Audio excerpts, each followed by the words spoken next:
Right.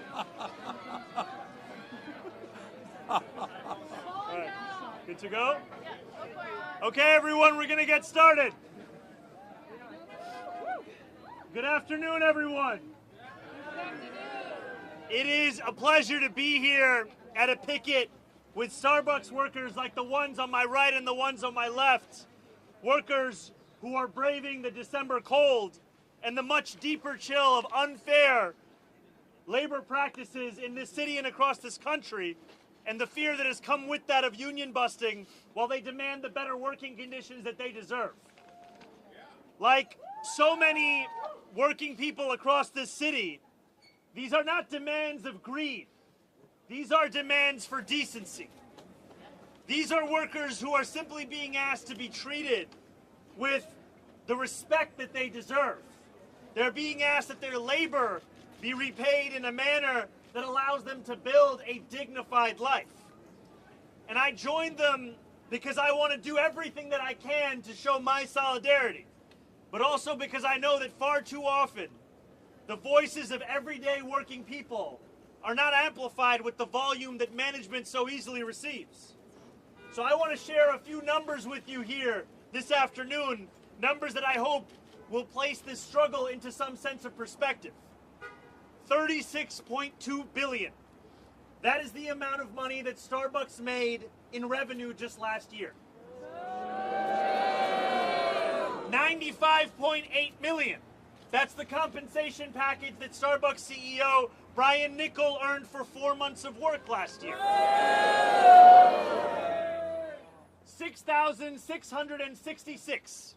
That is how much times larger Niccol's pay was than the average Starbucks barista's salary. 400. That is how many labor law violations the NLRB has found that Starbucks has committed. 120. That's the amount of stores that are on strike, and 85, the number of cities that they are taking place in. Now, what these numbers show us are a two-pronged picture. On one side, corporate greed and self-enrichment at the cost of its own workers, and on the other, remarkable solidarity by those workers who have been exploited and mistreated time and time again. Solidarity, as much as we speak of it, we have to remember, is not an abstract concept. It is measured in picket lines, stood on in the rain and in the sleet. It is measured in rent payments that workers do not know if they will be able to meet, childcare bills they do not know whether they will be able to afford. And it is measured in strangers who have never met one another, linking arms to fight for a shared goal and a fairer future. Because how else could we describe being on a picket line with Starbucks workers, alongside workers of 32BJ, alongside workers from HTC, alongside workers from WGA, alongside workers from every single sector across this city, because we understand that no matter our trade, we are workers at the end of the day. And I am proud to be here today, and proud that senior members of my transition team and administration have joined Starbucks picket lines in the days and weeks prior. And I am proud to stand here alongside incredible elected officials at the city level, at the state level, and also to my left, Senator Bernie Sanders of Vermont.